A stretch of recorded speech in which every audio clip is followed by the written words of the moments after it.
The man who murdered Paper Mario in cold blood. The evil Shigeru Miyamoto has surfaced again. He's saying some horrible things about video games and why he doesn't give a fuck about them anymore. The father of video games doesn't give a fuck about video games anymore because, quote, they're poop. No, what did he say? What's the actual quote? Whoa. What is the quote? Okay, no, he said... So Miyamoto allegedly said that games eventually become obsolete when newer versions come out, but films remain forever in response to why he's doing movies now. Let me just say, we're both big Miyamoto fans. This ended up being fake news, by the way, but we're still going to act like it was real news. Oh, it ended up being fake? Oh, did you not see this get debunked? It got debunked. It got debunked. We're going to get a ton of comments if we don't mention that this got debunked. Oh, okay. What got debunked? Was it just well, a bad it was translation? it was taken, yeah, it was a bad translation. It was taken grossly out of context, and it was a couple years old. So wow. Yeah, it wasn't even a new thing. So why the hell are we talking about it? What do you mean? Well, because there's a lot to get into here. We could talk about the quote itself. We could talk about how fake news makes it around the world or whatever. Sure. So, let me read the quote. The original interview he did this in was when the Nintendo Museum was opening up. Yeah. Whenever that was, that's when the quote is from. And it just got muck raked up to be talked about a week or two ago now. Yeah, here's what I see is in terms of the translation, and you can tell me if it's what you're looking at. It says, ultimately, what people remember are the IPs. Is that what it starts with for you? Yeah. Games become obsolete when new versions come out, but that's incredibly sad. We started video production partly because of that sadness, seeing our creations become playable only on Virtual Console. Even making them... This is also just hilarious, pretending ROMs don't exist. Yeah. Well, when he says Virtual Console, I think that's just bad. That's just the translation didn't know that the word virtual and console next to each other actually means something in Nintendo parlance. Yeah. Because he's obviously not talking about the Wii Virtual Console. Yeah. That's not what they mean. Yeah. Even making them playable in a museum has its limits, but video content can endure forever. You see, gaming content can endure forever. Games can endure forever. Here's if this is a real quote. No, it's not like they. I've heard it was kind of butchered in translation, but it is more or less real. Yeah, we can talk about that a little bit about the, whether or not it endures. Nintendo. People talk about this. How do you feel about this term? Let's talk about this. Let's talk about game preservation. How do you feel about that? How does that make you feel? How do I feel about it? Yeah, I feel like a lot of things get labeled game preservation that's not actually game preservation. Mm-hmm. I don't know, when Metal Jesus talks, I don't know if Metal Jesus says that. He's just my scapegoat. He's like, no, I need to buy every video game ever because it's preserving. That's more of a Pat thing, right? That's more of a Pat the NES Punk. He says that. Potentially. Yeah. No, you don't need to have the physical game. Someone's got to have them, I think. Yeah, they need to be protected. Here, I will say that I think it's really, what's tragic with video game preservation is whenever some really rare game is could be dumped, but someone else buys it for the most money and they don't dump it. Yeah, that sucks. I hate that shit so much. It's just come on, you know what I mean? At least get a backup for yourself, so that if anything happens to you, you know what I mean? But yeah. So I think it's pretty easy, and video games have done a really good job of preserving themselves in that ROM files are really easy to find, and the actual game data is pretty easily accessible and available and just out there. But what gets lost over time is sort of the method of delivery, and I think even Nintendo does a good job with this because they put out the fucking old controllers for their new Switch Online stuff. It's a cool thing that they do. Yeah. I think that goes a long way in emulating the way that you would have played these old games. The feel. It's an option you could still do it. Yeah, exactly. The feel. A feel's a big part of it. I got a huge boner for old controllers. Me too. I don't like playing games with controllers that were not made for it. Bothers the fuck out of me. No, I hate agree. it. I agree. It's Yeah. part of why I'm such an original console nerd. I just, same. I prefer playing on the original hardware. Yeah. Now, I will say this is kind of sprawling into a discussion about the best way to play retro video games. A little bit. Would you agree? What's the best quote unquote way? With original hardware. Well, in my opinion. You're going to have a million different answers for a million different people. I think right. the cheapest and most convenient way is to buy an old Dell Optiplex and just put RetroArch on it and download all the ROMs and get an Xbox controller, and then you're set for everything. Ugh. Yeah, exactly. I don't want to do that, but like, is it quote unquote the best in like the way that makes the most sense and is the most cost effective? And yes, all of that. Yeah. I don't know. I don't think that would be the most cost effective what you just described. Okay, well then you already have a phone. Just download them all on your phone. You get like a virtual touchscreen on your phone. Just fucking use that.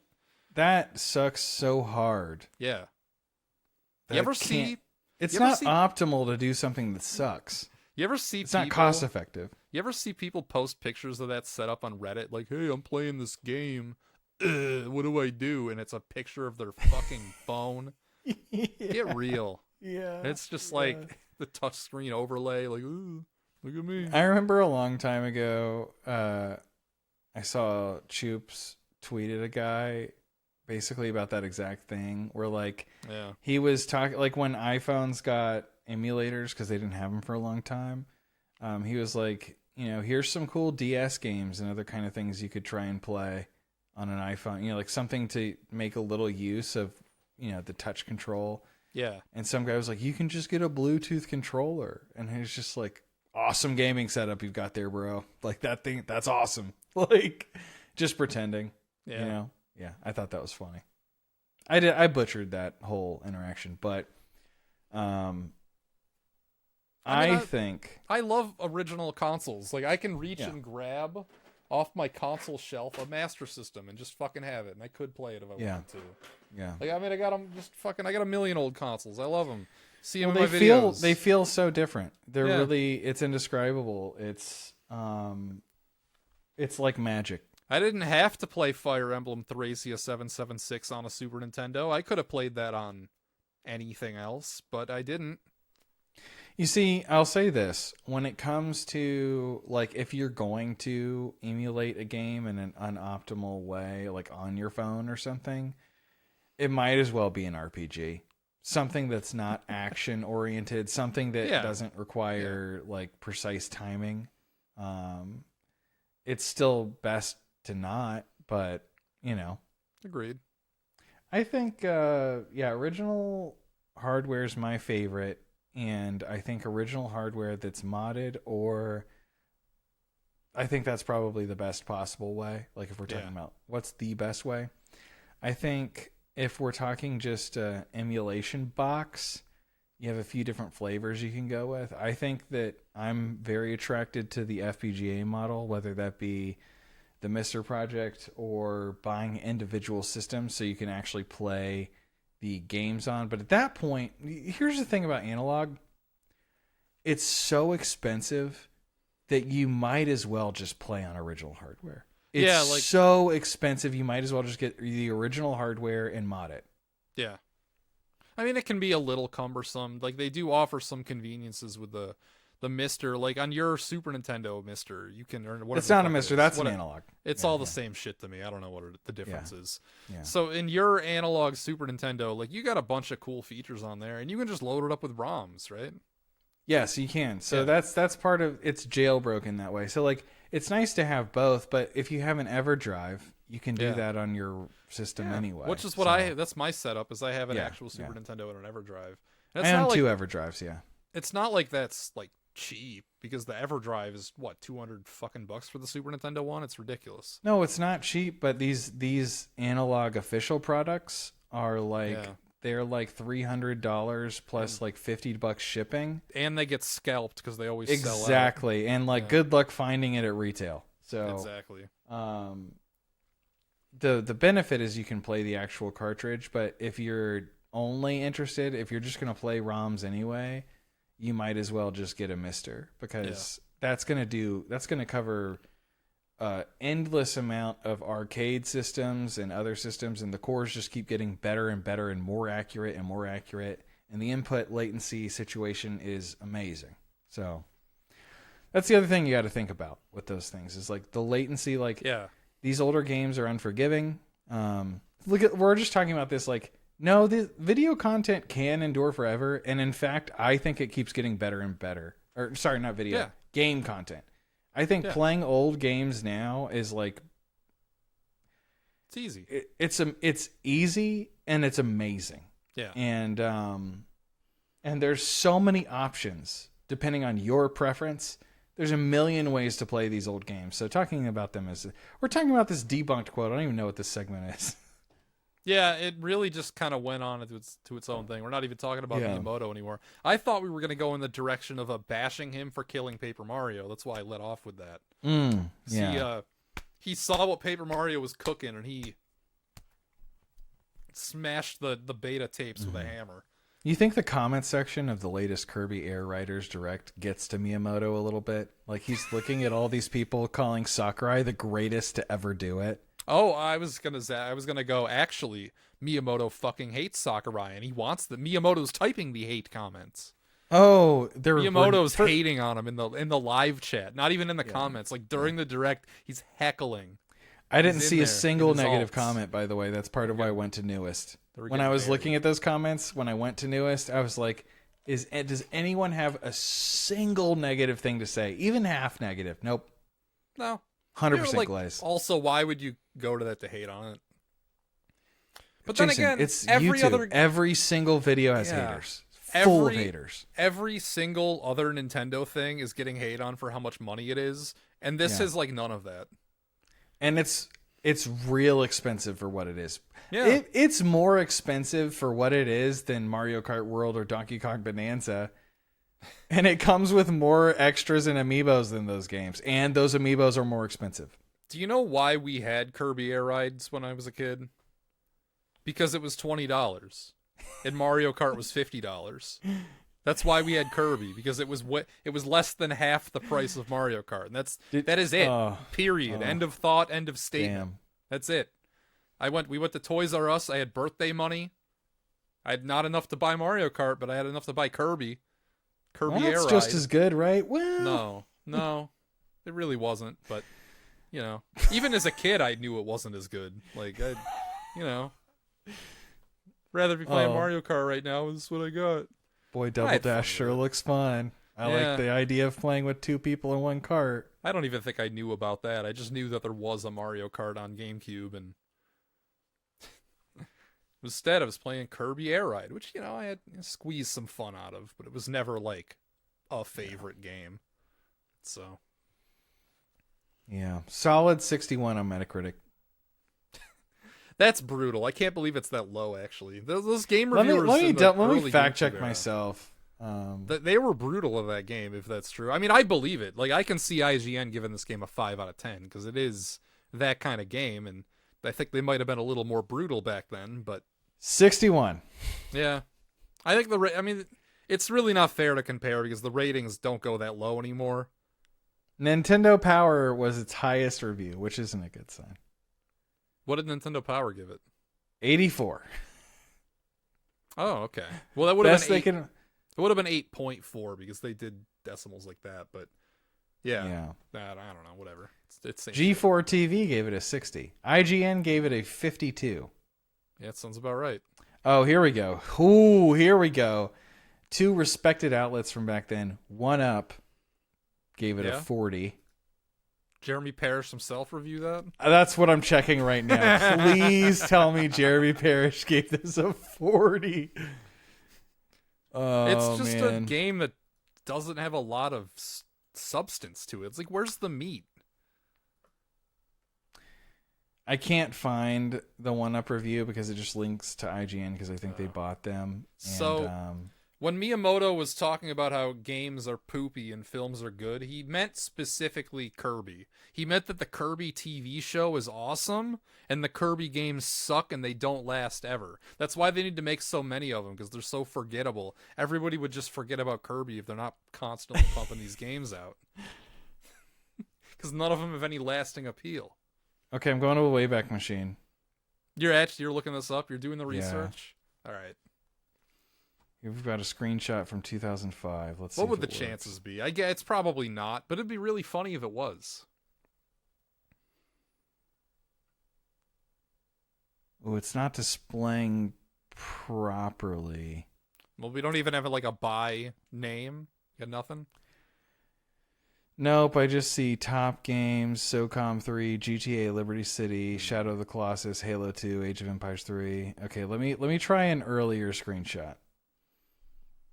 Well, you're looking at just the whole website screenshot then. I mean, what it sounds like. Nope, I have the article. It should go to this specific article. This is the link that they gave me. Let me look this up. Lemmy's Land? That ain't what the fuck I'm looking for. OneUp.com. Up. Find it? Who's it by? I can't find the author. Hold on.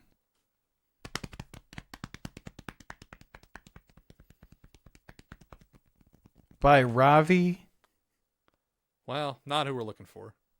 Hiranand. Yeah, not who we're looking for, but Okay. I think it's funny, the tagline here. It's different, just not in any good way at all. Lol.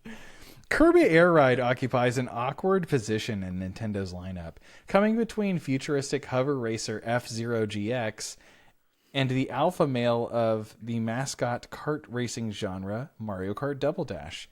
This game takes elements of both cutesy mascots racing on hovering jetboards, yet manages to look and feel wholly original. Pity then that what makes Kirby unique also prevents it from being a good game. Dang. Yeah. He talks about some awful track design. Hitting walls bounces you in the right direction, so it makes the game all too easy. Poor AI doesn't help. The final mode, City Trial, boggles the mind because it doesn't really work on any level. You start in a huge cityscape, including recreations of traditional Kirby areas, and whiz around for 5 minutes collecting power-ups and dodging other characters, or occasionally a random special event like a meteor crashing. After that, you play a random short minigame. Winner wins. It's over far too quickly, considering how damned long you're just cruising around the city, which is too big to inspire any serious battle between competitors, whether artificial or human. City Trial is symptomatic of Kirby in general. It dares to be different and is certainly a unique game, but it is hardly a good game. Some of the game's potential can be seen in the fairly good Top Ride mode. Oh, that's what they're including. Hilarious. Yeah. Hilarious. That's the mode. They're like, oh, that one was okay. Oh man, he's just ripping into it. Yeah. I love that. Edge gave it a 30, by the way, which is probably the most respected outlet. So this game got raked through the coals, and people are like, I have to buy a Switch 2 for this game. For basically what that game is, this is the same game. It is very funny because it's like the same things that are cool about the city mode that like a kid would think is cool. I can totally see why a game journalist, like a full fucking adult would be like, this is really stupid and makes no sense. Because it is really stupid and makes no sense. The entire appeal is like playing with dolls. It's like literally, oh, there's a big city, you can go anywhere. That's cool. That was it. That was the whole appeal of that. It really captured your imagination when you're a kid to be able to go anywhere in a game. Yeah, it does. It does. And I always thought it was cool. And it's of course it's not special anymore because you do that in every fucking game. So, So Miyamoto or Sakurai, who are you picking? Oh, well, I mean, like, what if I need somebody to present on camera, I'm gonna pick Sakurai. If I need somebody, if I'm choosing a game library, I'm gonna pick Miyamoto. Me too. Yeah, like that's not even a question. I love that this segment spiraled into a third Kirby Air Riders discussion. Oh, every segment this Yeah, all it's just gonna going to keep coming back. They're all gonna come back to Kirby Air Riders. Yeah. Yeah. What's Shall the and Pedantic. What's the Like and countdown on that? subscribe. When's it come out? I want to find out when it comes out. Okay. Hold on. Trying Kirby. to get us out of this. What's the Metacritic score it would have to hit for me to have to buy this? What's the bet? What's the bet we're wagering here? Kirby Air Riders? Because I did one on Metroid Prime. I'm like, oh, if this gets 85 or above, I'll stream the whole thing. Let's do another one here. What? Well, you might need to be careful because of how people are going to be. If it gets rating this what? game. If it gets what? I have to get it and stream it. I wouldn't make you get this or stream it if it got anything shy of a 90. That's a ridiculously high score. Yeah, I don't want you to have to buy and play this. Come on. Okay. All right, we'll set it at 90 then. It 90. won't. And Yeah, 85 for Metroid. Unachievable, but it won't happen. Yeah. All right. Shout out to everybody. Like and subscribe. See you soon. Bye. All right. Okay.